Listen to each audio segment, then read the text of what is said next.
Bonjour à tous. Aujourd'hui, on plonge dans un chapitre vraiment intense de l'évangile de Matthieu, le chapitre 11.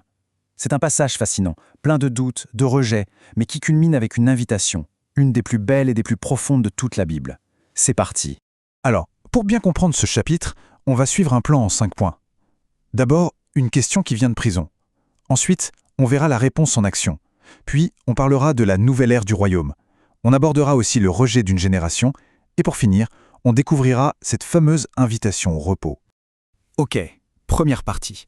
On commence dans un endroit plutôt sombre, une cellule de prison. C'est là que se trouve le grand prophète, Jean-Baptiste. Et de là, il va poser une question qui a de quoi surprendre, qui pourrait même tout remettre en cause. Et voilà la question envoyée de toute urgence à Jésus. C'est vraiment le cœur du problème, la tension qui va lancer tout ce chapitre. Imaginez la scène. Le dernier grand prophète de l'Ancien Testament, depuis sa prison, qui semble douter.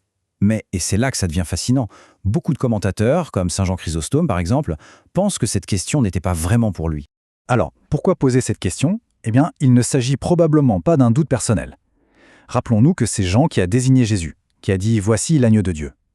Ses propres disciples, eux, étaient un peu dans le flou, peut-être même jaloux. En fait, ce que Jean fait ici, c'est un coup de génie pédagogique. Il envoie ses disciples directement à la source, pour qu'ils voient par eux-mêmes. C'est sa façon de leur dire « Ma mission s'achève, maintenant suivez-le lui ». C'est une sorte de passage de relais. On en arrive donc à la réponse de Jésus. Et là, sa réponse est juste brillante. Il ne va pas faire un grand discours, non. Il va faire beaucoup mieux, il va montrer la réponse. Il est dit simplement aux disciples de Jean, retournez voir Jean et racontez-lui simplement ce que vous êtes en train d'entendre et de voir. Il les transforme en témoins directs, en journalistes de terrain si on veut. Et qu'est-ce qu'ils voient ? Des miracles, littéralement. Ils doivent rapporter que les aveugles voient, que les boiteux se mettent à marcher. Que les sourds entendent Manouzo. et le plus incroyable, que les morts sont ressuscités. La réponse est là, en action. Ce ne sont pas des miracles au hasard, ce sont précisément les signes que le prophète Ésaïe avait annoncés des siècles plus tôt. C'est la preuve vivante, sous leurs yeux, que les Écritures sont en train de s'accomplir. Et puis il ajoute cette phrase, presque un avertissement. « Heureux celui pour qui je ne serai pas une occasion de chute ». C'est une parole subtile, sans doute adressée aux disciples de Jean. Une mise en garde, ne vous laissez déstabiliser, ne perdez pas la foi, surtout quand les choses deviendront difficiles, comme avec le scandale de la croix qui se profile. Bon, maintenant que les disciples de Jean sont partis, avec leur réponse, Jésus se tourne vers la foule. Et là, il va faire un éloge incroyable de Jean-Baptiste, pour que tout le monde comprenne bien qui il était vraiment. Il leur demande « Qu'est-ce que vous êtes allés voir au désert ? Un roseau agité par le vent ? C'est-à-dire quelqu'un d'hésitant qui change d'avis ? Non, j'en étais pas comme ça. Un homme habillé avec des vêtements de luxe ? Évidemment non, on ne trouve pas ça au désert, mais dans les palais. Ce que Jean était, c'était bien plus qu'un prophète. Jésus le dit clairement. Parmi ceux qui sont nés d'une femme, il n'y en a pas eu de plus grand que Jean-Baptiste. Il est le point de bascule, la charnière entre l'Ancien et le Nouveau Testament. Et c'est là qu'on arrive à une phrase clé, un peu mystérieuse, qui marque un vrai tournant. Jésus dit que depuis l'époque de Jean-Baptiste, le royaume des cieux subit la violence, et que ce sont les violents qui s'en emparent. Qu'est-ce que ça veut dire ? Alors le mot grec ici, biaxetai, a fait couler beaucoup d'encre. Il ne s'agit pas de violence physique, bien sûr. Les commentateurs s'accordent à dire que ça parle d'une sorte de force intérieure, d'un élan puissant. Pour entrer dans le royaume, il faut une détermination passionnée, un engagement total, une sainte lutte contre notre propre paresse spirituelle, notre apathie. Il faut le désirer ardemment.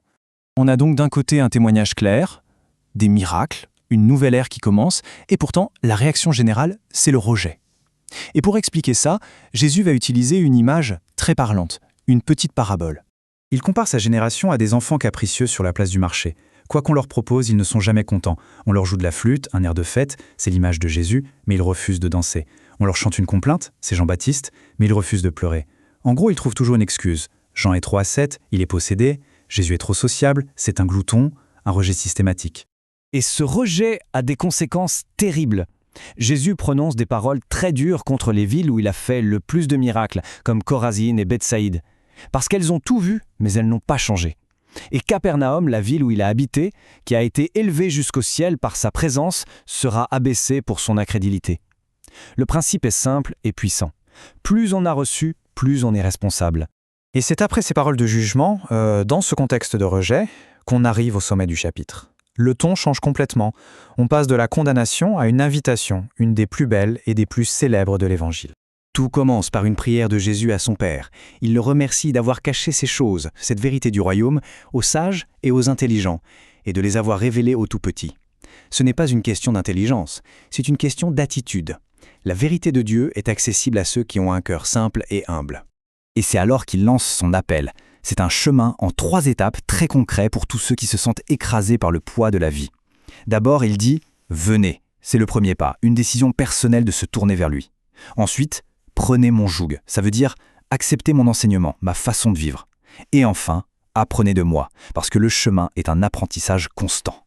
Et la promesse qui accompagne cette invitation est extraordinaire. « Mon joug est doux et mon fardeau est léger ». Comment est-ce possible ?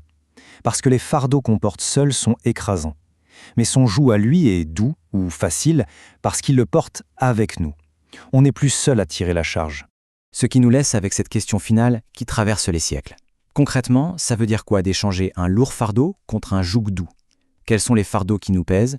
Et est-on prêt à faire cet échange, non pas pour une vie sans effort, mais pour une charge partagée, qui, paradoxalement, apporte le vrai repos ?